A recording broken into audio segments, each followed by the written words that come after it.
Woo!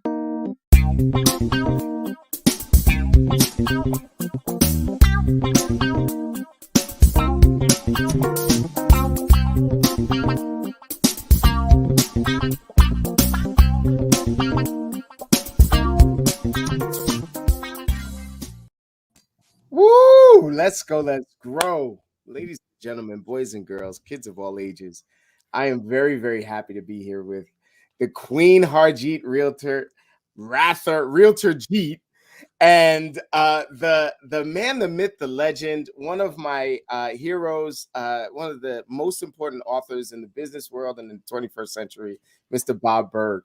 What's going on, y'all? Wow. Great to be with you, Sekou and Harjeet, two of my favorite people. Wow. Thank you, Bob. Smiling ear to ear, man. Look at that. I am a quite loquacious dude. I talk all the damn time, right? And so it's going to be a challenge for me not to stick all of my questions in and never get anyone else any time to ask questions. But everyone that's out there, everyone that's a part of it, all of the agents that's in our universe, please don't hesitate to put questions in the comment section or anything like that. I am excited about this. Jeet, you are the boss. What's going on?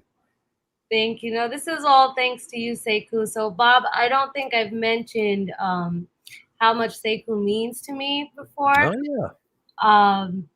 But he really is, like, I saw a post from the Go Giver Alliance from the quote, your quote, rising tides lift all ships. Yeah. And that sentence is Sekou. He does not care if you are competition or not. He just wants you to grow, and he will do anything to see you grow. And I couldn't be more honored to have him here. And you, Mr. Bob Burg, you're like, you already know I'm reading this book. This is the next book. Am I right? This is the newest. It's out.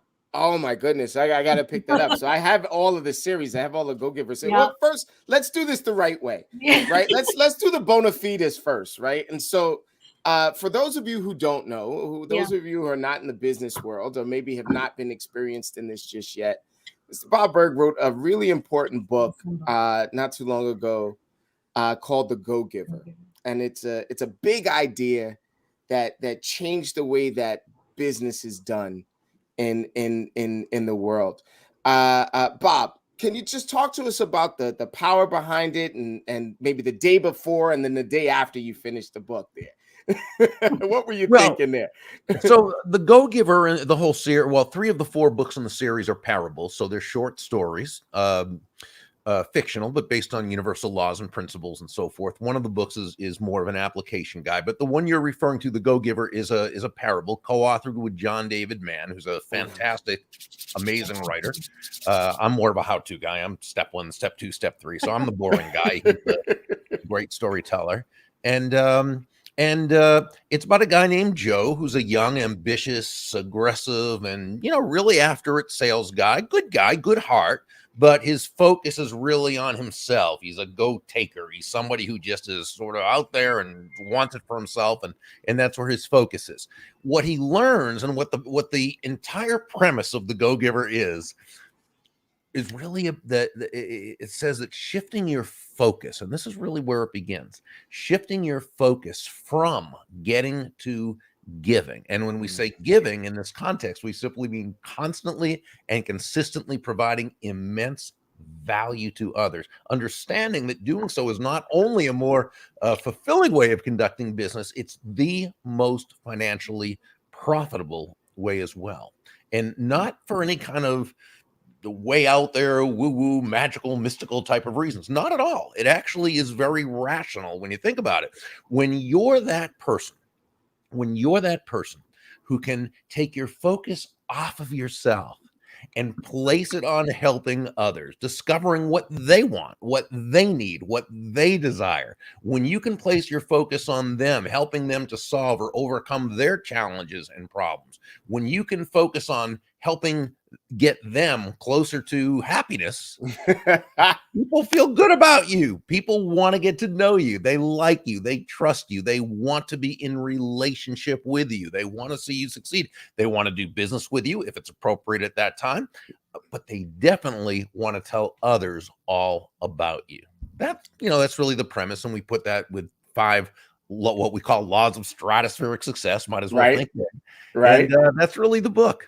Well, I tell you what, your book sort of flew in the face of everything that I had been taught up until that moment in time when I actually received the book as a gift from a sales manager of mine, maybe 12, maybe 13 years ago, right? Right when you guys wrote the Right book, about when it came out. Yeah. I'm a consumer. I voraciously read, right? So I read the book and I'm like, wait, it's got to be, you got to have like some secrets of the universe in here. Like, how do you sell? How do you sell? And I read it.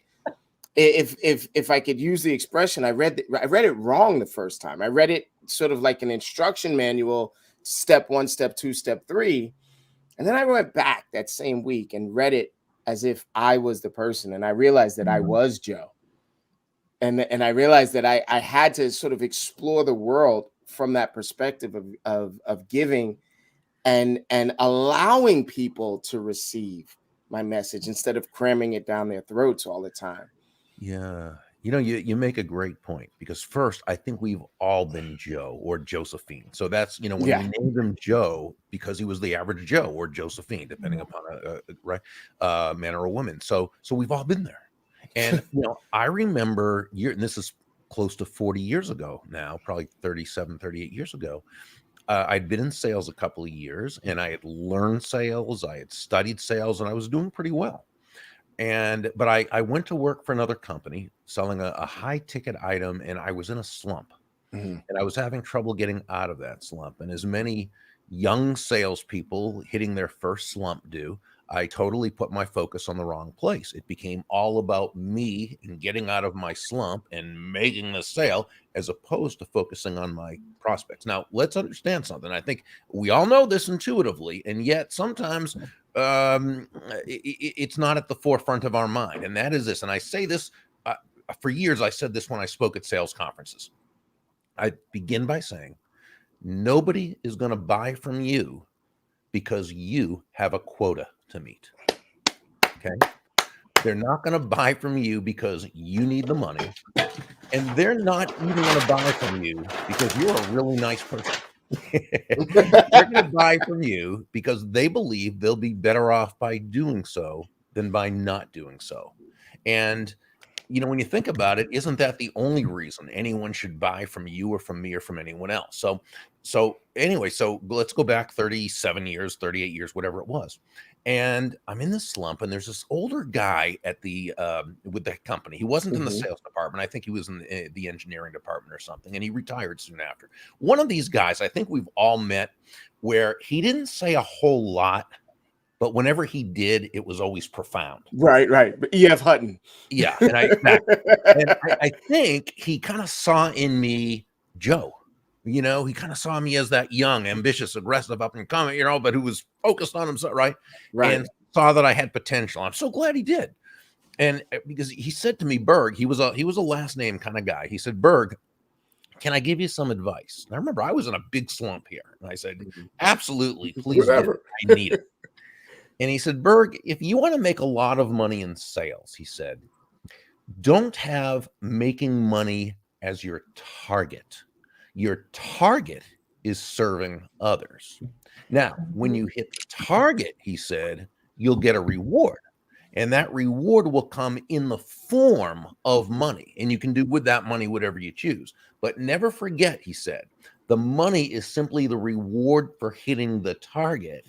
It ain't the target itself. Your target is serving others. And, I got to tell you, that was sort of the epiphany for me, because it made me realize that, great salesmanship is never about the salesperson. Right? Great salesmanship is never about the product or service. That's important, but that's not what it's ever about. Great salesmanship is about the other person. It's about It's about bringing immense value to those you serve. Really, it's about another person's life being better just because you are part of it. And I think that when we approach sales from that premise, if you will, from that foundation, I think then we're really 9 steps ahead of the game in a 10-step game.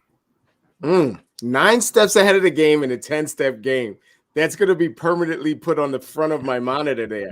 I love it. Mark Bjorkman, who is one of our Commitment to Captaining alums, is he's just in there. He's just saying, wow, he's blown away. Oh. The conversation that we had yesterday, it just completely puts him into that frame of mind. He is one of those people that is just full of integrity, wants to give, and is more interested in everyone winning than anything else. The great thing about Harjeet, when we talk, Harjeet is constantly looking for a way to put you at the head of the table, put the other person at the head of the table and make it about them. Jeet, I'm wondering if you could talk to me about, or talk to us about, the first time that you picked up this book, like some of the ways that this has influenced you in your business. It's a good question. My brother introduced me to the book. Your brother is the bomb, by the way. I don't know, Bob. Do you know her brother? No. Oh my God, you got to meet this guy. The guy is anyway. Go ahead. I'm sorry, G. He's it was all because of him. I was like, Sekou in the beginning of my career, like, okay, how do I get the listing? How do I get the buyer to buy the house? And at the same time, I wanted to be what you just said, Bob, make that person's life better because I'm in that person's life.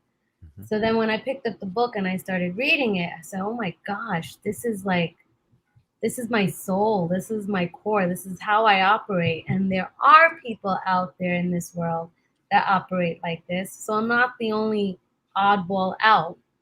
It's not just me. Because like I quickly saw in our field that that's what it was, really, like cutthroat. And I didn't want to, I'm like, oh my gosh, is this industry for me? Because I cannot operate that way. And then when I read The Go-Giver, and to put ourselves in an association and find that proximity of a mentor, that's what really opened up doors for me then. Like, just to be able to be next to someone that is already 10 steps ahead of that 9-step game. Nine steps ahead in that 10-step game, 9 man. steps ahead of that. Well, I think you are 10 steps ahead in the 9-step game. You have a lot of the things that people are attracted to. Bob, I'm not gonna pretend like I'm not a huge fan, right? So no, seriously, it was very kind of you and to put the book together. But more important, I've seen your patterns, the patterns that you followed post books, post publishing, post messaging. You are very consistent with your message. You're very consistent with your attitude and your approach to the way that you basically do business and deliver your message to the world. In our universe, in the sales universe, as you mentioned, you went into a slump. Well, we often go into slumps, right? Sure. In the sales universe, can you sort of share with us how an agent can sort of fritz their mind and reprogram their mind to sort of get into a giving mentality? Yeah. So the first part of it, really more than anything else, is consciousness. It's really seeing where you are right now as opposed to where you want to be.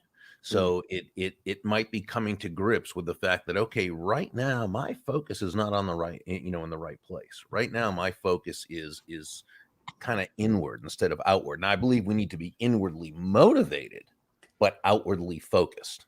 Okay. So, the first step is, where am I right now? Well, okay, I'm panicking. I'm focused on myself right now. I need the money and I'm going in there just trying to get people's money as opposed to serve them. Okay. Which, by the way, you might say, well, but I need the money right now. Isn't that, this go-giver stuff, that focus on others, that's great once I have the money. But right now, I mean, I really need the money. Shouldn't I? Well, let's play that out. Let's say you're going in to do a listing presentation. Okay. And you go in with the idea that this listing, and I know it's a listing that's going to sell fast. This listing is going to put money in my pocket right away that I need. Okay. So you're going in there with that attitude that, not so much of serving the other person as serving yourself, right, to get the listing, right? So you go in there and you ask some questions because that's what you've been taught to do, but you're not really listening as much as just trying to get past the questions so that you can now start getting into the, why you're the one that's right. Your and PR campaign. Yeah, when they have an objection, you're a little tiny bit defensive because their objection's getting in the way of your money, right? And you're not really, you're kind of closing too fast. You're just trying to get that thing going too fast without. Well, what they can tell is that you may be competent at what you do, but they can tell you're kind of in it for yourself, not for them. Now, are they more likely or less likely to want to list their home with you? And the answer is probably less likely because, again, they're going to do it for their benefit, not for yours. Okay. So now let's say you're that same person. You still need the money. Okay. You're still in a position. You need the money. You see this as a great listing. You know it's going to sell fast. It would be great to get. But here's what you're going to do. It's not that you're going to deny your self-interest because successful people live in truths. We don't try to deny what is, but so you're not going to deny your self-interest, but you are going to set it to the side. You're going to willingly suspend your self-interest and you're going to focus totally and absolutely on them. So now you go in there and you're asking the questions and you're listening. And you're listening to really understand their concerns and their goals and what they're looking to accomplish. You don't assume that you understand exactly what they mean because you know that as human beings, we all come at the world from our own set of beliefs and we're not always on the same page. So you make sure to continue to ask for clarification and you do so in a kind, tactful, patient way. And, and this is what you're doing now. When they have a question or an objection, rather than being defensive about it, you welcome it. And you let them know that you appreciate this question because you want them to feel, if we're going to go ahead and get together on this listing, you need to feel very, very comfortable and to know you're making the right decision. But now what you do is instead of trying to overcome that objection, you work within the actual context of the objection and you work with that person in order to determine the actual root cause of the objection, not just how it's manifesting themselves, because they don't know your business like you know your business. So you want to have that empathy and you want to be able to, and you continue to, only after you really know what they're looking to accomplish, what they need, what they want, what they desire, only then do you begin to connect the benefits of what you do with their needs, their wants, their desires. Now, when by the time at the end of the appointment that you ask for the listing, you're only asking them to take action on something they've already told you they want to do. And the biggest thing is they know you're looking out for their best interest. Are they more likely or less likely to want to list their home with you? And the chances are it's much more likely.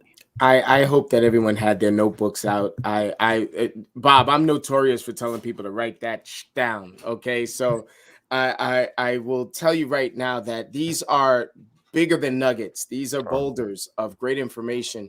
Thank you. Thank you. Go ahead, Jeet. I have a habit of raising my hand when I want to talk. She raises her hand all the time. She's always, I'm like, Jeet, you're in charge. Like, go. I just wanted to say, I had this conversation just earlier with one of my really good coworkers, my partner, Catherine. And I said, this is something that I've been practicing now because that's something I've learned from Bob is the practice. And it's something that it's a muscle that we were speaking about 2 weeks ago, David had mentioned it. It's a muscle that we practice is listening to the other person. And that means taking whatever judgment or cloud or whatever clutter we have in our head and putting it to the side and listening. And then people actually, that other person on the other side feels Absolutely. like you're authentically listening to them because you actually are. Yeah. And I have to thank you for that. You know, My pleasure. it strikes me as a fundamental that should be taught to us, you know, in primary school and things like that. And instead of, you know, do unto others as you want them to do unto you, it should be along the lines of, you know, do unto others because this is the right thing to do, right? And good things will come back to you all the time. You know, Jeet and Jeet might be able to say this or amen this for me, Bob. But I have a hard time receiving. Right, so I've gotten into a habit now of I start my day with gratitude. We do this thing, this neat little trick in sales where we just say thank you for the support that our friends and family and the people in our lives have done with us, and for trusting us in this business, whether they've done a deal with us or not. And we found that the results have been amazing. It creates this great circle of reciprocity. It was an accidental thing that we discovered, and it has been, you know, tremendous for our business. What or was there? I'm going to ask you this question in two different ways, and you can answer any way you want. What have you found after the success and the connection of all of the books and all of the ideas that you shared with the world, or was there something that has surprised you about the reaction that the world has given you? Well, you know, one of the things when the book first came out was that the early adopters were not the people who needed it. The early adopters were the people who had already built very, very successful businesses. And I mean, we heard from leaders of industry, top salespeople, sales managers, people who had built huge organizations saying, these 5 laws that you and John shared in the book, this is how I built my business. This is how I built my fortune. But get this, but nobody believes me, is what they said. Because remember, most of the world has grown up, you know, and whether it's upbringing, environment, schooling, news media, television shows, movies, with this horrible, you know, these horrible thoughts about prosperity and money and business and this and that. And you know, you see it everywhere. It's the, you know, if people make a lot of money, they did it on the backs of others, and they cutthroat. Listen to the language, cutthroat. So, exactly. Right, and so, and not that there's not people out there who do things in ways we wouldn't like. It's a big world. Those are the ones who get the press. Those who are the ones who get the attention. The press, the media. I'm not sure if there is a press anymore, but media. And but by and large, you know, especially if you're working in a market-based system where, again, no one has to buy from you, the only way you can earn a lot of money is by bringing immense value to the lives of lots of people. Okay, it's the only way you can do it, because remember, no one's buying for your reason; they're buying for their reasons. Okay, now, so that's what we heard from those early adopters. Now, then 6 months later, there was a wave of new adopters, and those were the people who needed to hear this or read this or whatever. And they had said, you know, they got it from their mentor or from their, you know, whatever, and from their company or from their, exactly. And so that was a nice surprise that. You know, to realize that. No, so remember, the people who were those early adopters, the already successful people, excuse me. That's okay. We're all coughing. The book didn't teach them anything. These were things they'd been already doing. Because remember, none of the principles that John and I talk about in the book are anything new. Right. These have been around since time immemorial. Right. And successful people have always utilized these. Now, they didn't always know that's what they were doing. Many people did it intuitively. Other people learn. Now, John and I put it into story form, and we named the laws, and we gave our own explanation within a story, but it's not new. No. Right. And so, you know, that's kind of the neat thing. So we've heard from, you know, tons of realtors who said when they got in the business, some of them will even say they were told by their manager, no, you can't just care about people and look out for their interests. You've got to do this. And they said, no. And the book gave them, that confidence to say, yes, this is exactly how we're going to do it. Just like Deborah Davenport, who talked about the law of authenticity in the story. Yes. And so that's, I think, the nicest thing of all is, when we've heard from people who, were told otherwise and then decided, no, they want I'm going to do it this way. A certain way. Yeah. I think human beings, I think we're built with a desire to bring value to the world. I agree. And I think as entrepreneurs and salespeople, we typically do that through our work. Now, it doesn't mean we don't have other causes that we believe in and so forth, but we generally do that through our work. So being able to really focus on making other people's lives better, okay, and the result being you receive in abundance, like more than you could ever imagine. So my I know we're pressing up against the half-hour mark. What I want to do is I want to do a few things. I want to share an anecdote that my godmother said to me years ago. She said, look for ways to help people help people. And that, I mean, like so she's another E.F. Hutton. Like, when she speaks, she doesn't speak a lot, but when she speaks, she throws it out there. I want to sort of throw a curveball at you, right? So you've presented some really big ideas. You've represented the world with a foundational idea that's been around forever, but you put it in an anecdotal format that truly, what did you said a proverbial format, right? The parable. Yeah, the parable. Right. And I first want to say thank you for doing that because it reached this knucklehead. Right. So I get to look at it a different way. Thank you. And the second thing that I want to do is I want to point out that you're talking about re-educating people that have been indoctrinated over and over to do things a certain way. If you could take a group of elementary school kids and teach a course, what course would you teach?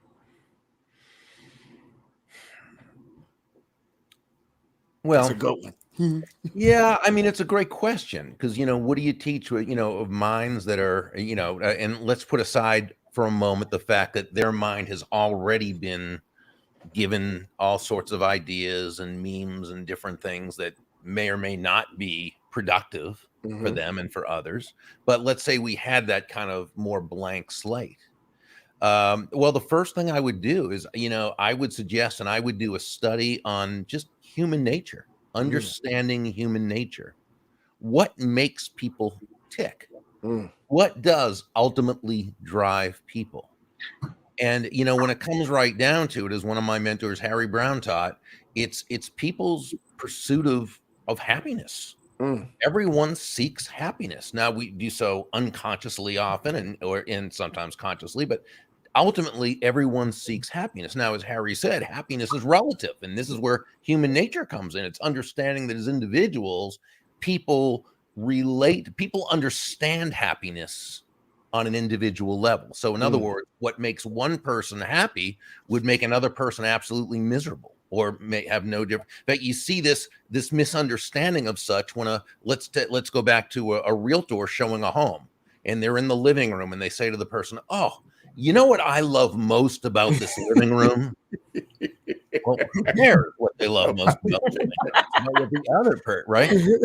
Because that may not be what makes the other person happy, right? And so as Harry says, we all seek happiness. Everyone seeks happiness. Happiness is relative, and resources are limited. Now, that's not to be confused with a lack mentality. Of course, we live in an abundant universe. But what he was saying was, in terms of individually, we all have a limited amount of time, years, right? But of time in the day, a limited amount of energy, a limited amount of money, a limited amount of knowledge, a limited amount of minutes. So we're constantly, as human beings, we are constantly throughout the day making choices. Some are conscious, most are unconscious, but all of those choices come down to whether we believe that that this thing, doing this thing, making this decision will ultimately bring us closer to happiness based on how we understand happiness and within the limited choices we believe we have. Now, understanding human nature, you understand that everything in life, every person you talk to, whether it's sales, whether it's a personal relationship, a social relationship, whether it's whatever it happens to be, that person is going to make their decision based on that, on whether they believe ultimately it's going to bring them closer to happiness. When we understand that, then we never have to be disappointed as to why someone, we never have to wonder why someone actually made a choice. We know it. It's because they thought it would bring them closer to happiness based on their understanding of happiness, based on the limited choices they believe. So I think if we can start now, once we have that, once that sixth grader has that understanding of human nature, now let's say, what's the best way that we can be of value to the world and do well for ourselves? It's by focusing on that other person. It's developing our people skills so that we authentically and genuinely can make other people feel good about themselves. And when they do, they'll feel good about you and they'll feel good about the situation. And they're much more likely to want to involve themselves with you. Again, whether we're talking business, personal, social, relational, what have you. So I would probably start from there. I'm going to petition Jeet that we create a class called Closer to Happiness. It's going to be a chapter in the book of the Children's Learning Center, man. I'll be honest with you.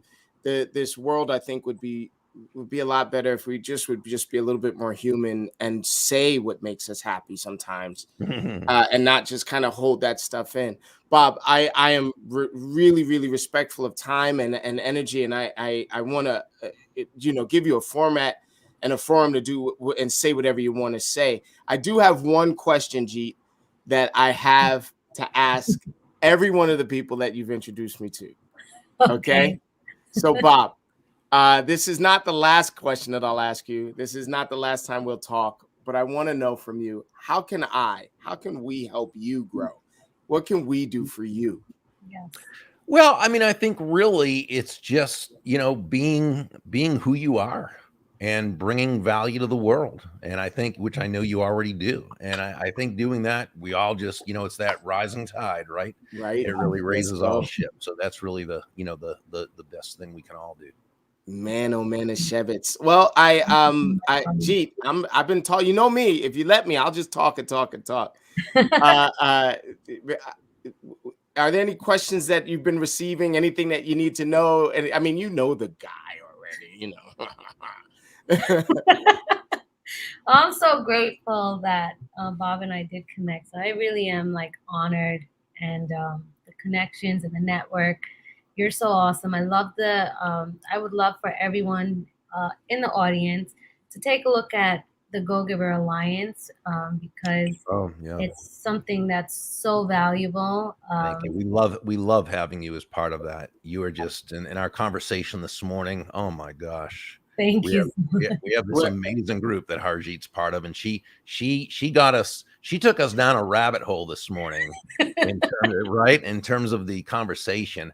It's called the Go-Giver Success Alliance, and it's really a group. We call it it's a membership community, but we call it a mentorship community. Yes. But there's no one mentor. Everybody mentors everyone else.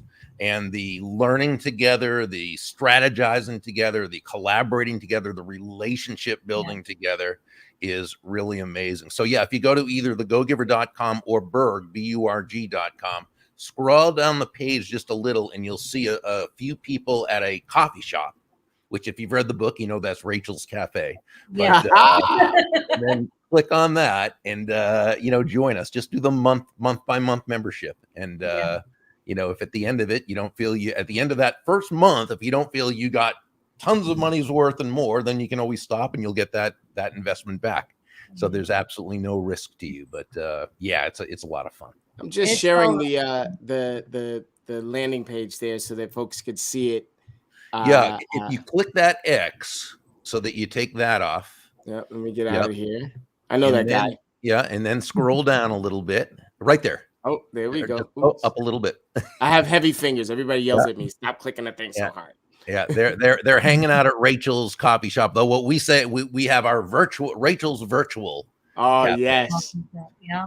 It's so wonderful. And you're collaborating and you're masterminding with awesome people throughout They really are.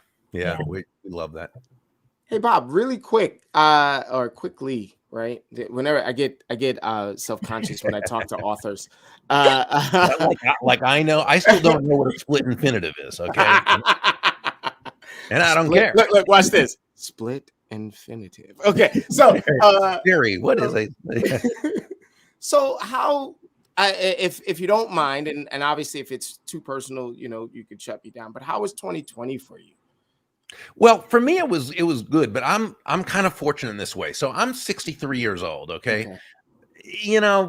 These things aren't going to affect me like if I was 39 or 45, in the middle of my career. I had already started to, over the last few years, totally cut down my travel time.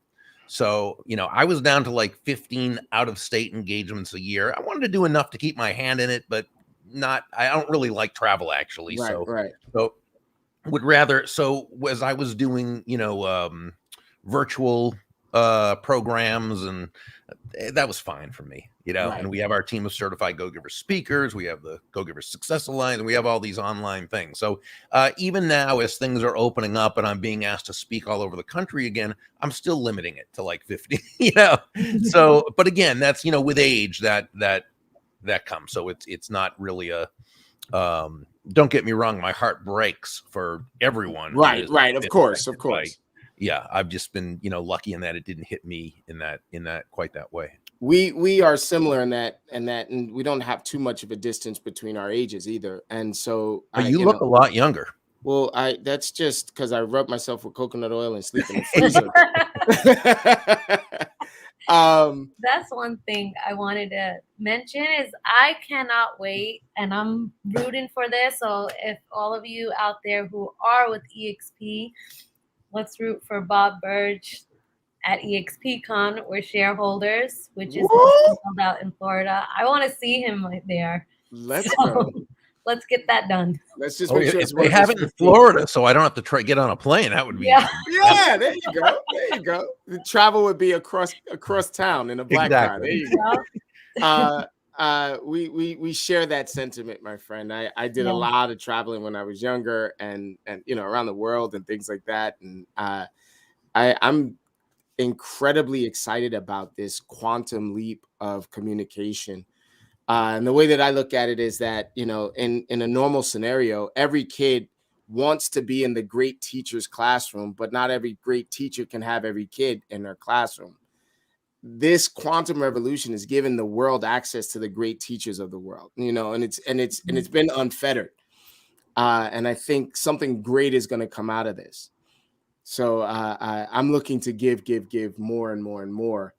And what the world has given has just been incredible. So I'm incredibly grateful as well. And you are, Sekou. You're giving tremendously. I don't think you know how much people you're affecting, but you're impacting so many lives. And it's something that came out of the Go-Givers, those 3 S's. Yeah. Survive, save, and share. And you are sharing. You are definitely sharing. So thank you so much for that. Well, dude, I Bob, I don't know if you know this, but I'm this street kid from Harlem that found real estate as a way to sort of transform the way that I looked at the world. There's a lot of fear attached to making money, right? And, what if I don't make enough? What if I make some and then I don't do the same thing next year? There's all of those things that are buzzing around in our head. And once you learn where it comes from and how abundant it is, to use the language that you've used, then there's no more fear involved with it, and you can actually share this pie is infinite, right? And you can have infinite slices of this pie, and man, it feels good to be able to give. Yeah, well, I just congratulate you on everything you've done and how many people you've helped in order to get where you are. And you're so right regarding prosperity. And there's a lot of again those negative messages we receive from the Mhm. world. It's tough to get past because so much of it is unconscious.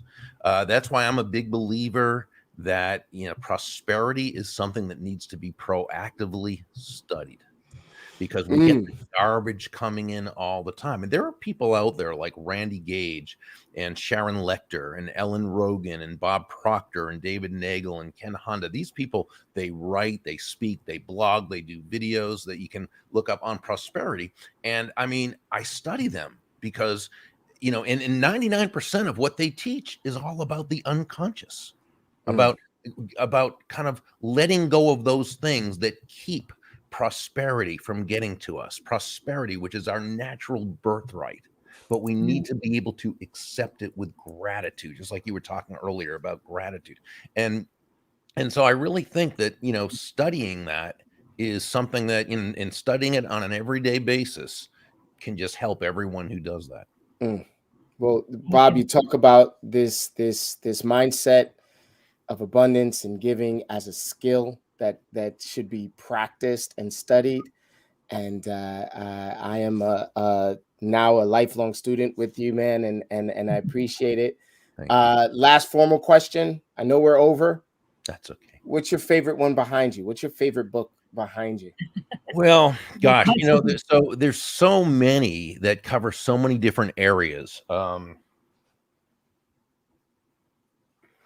me for turning my back No, on you. no, I do it all the time. Probably my favorite one was written in 1909.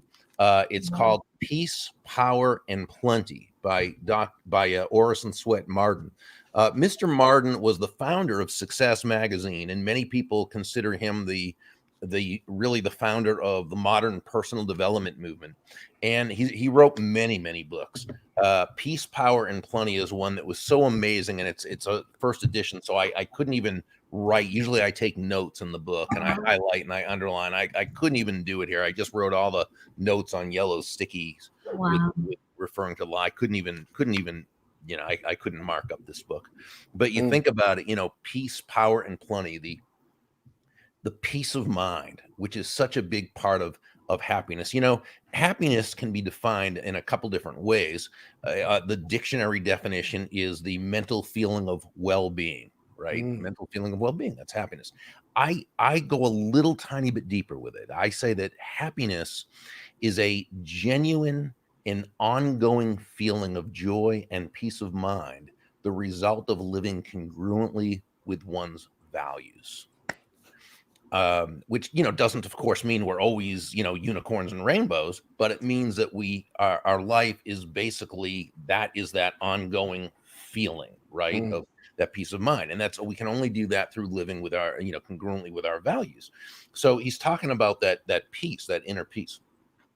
Power is the power over ourselves, mhm, right? Mastery of one's self. Who is that person? The sages of the Talmud said, "Who is mighty?" And they said that person who can control their own emotions mm, and make of an enemy a friend. And he's talking about the power we have of ourselves, not of anybody else, but mm. ourselves, of ourselves. And when you have that kind of power, that's might, that's strength. And then plenty, which of course we've been talking about, abundance, prosperity. So peace, power, and plenty. And every page has gems of wisdom that's just absolutely delicious. I am going hunting. There's a book out there that I was given when I was a kid. It's going to be strange that I say this, but it's a book by Massey called The Master Key. Oh, And right.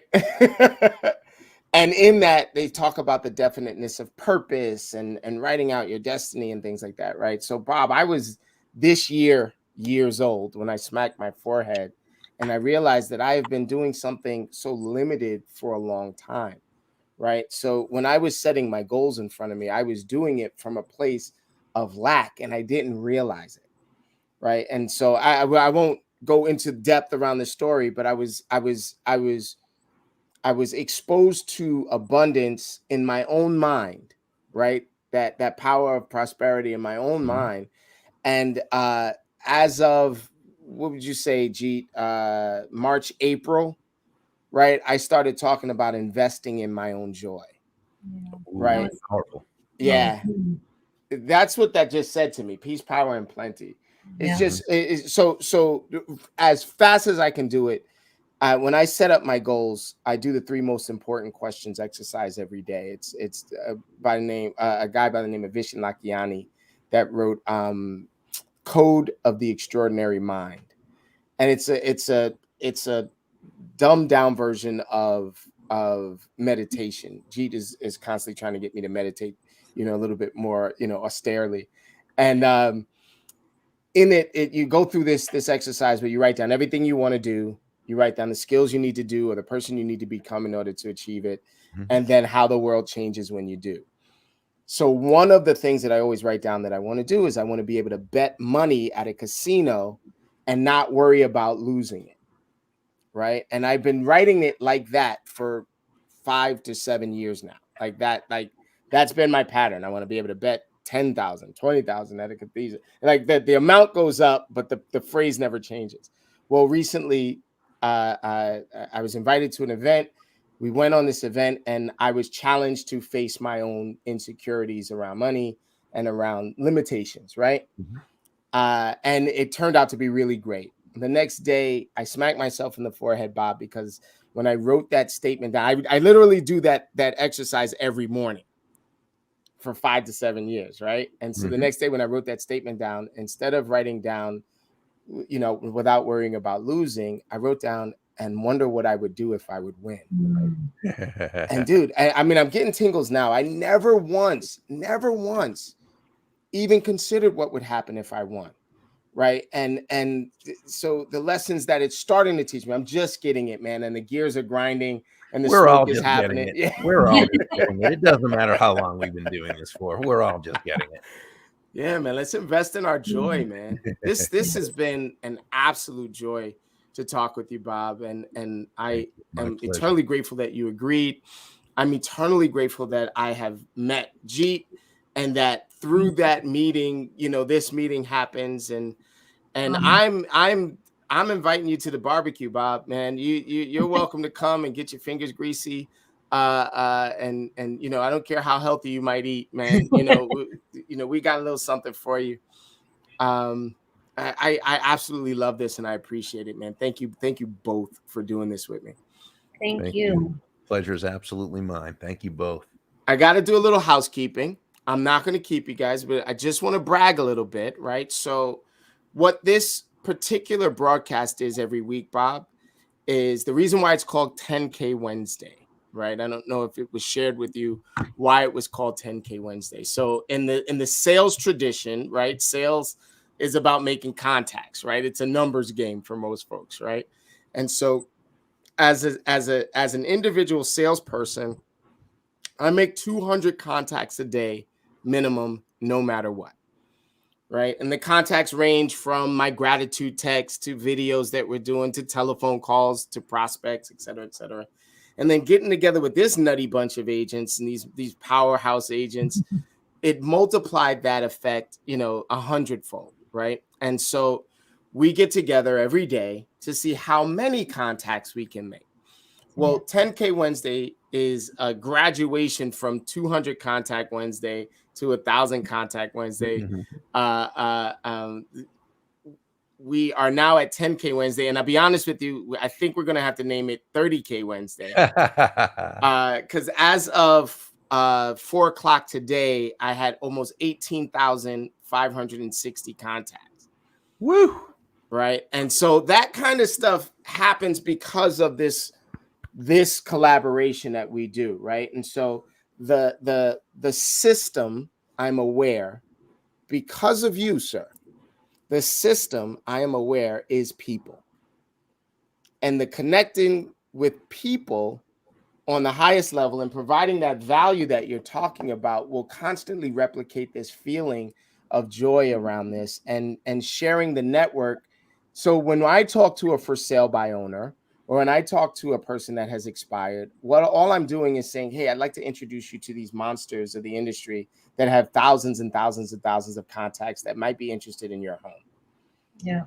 Right. And that's where my whole business circles around right now. Mhm. So I appreciate you being here with us on 10K Wednesday. I appreciate you being the sort of adjunct father of this revolution that we're doing with these thousands and thousands of contacts.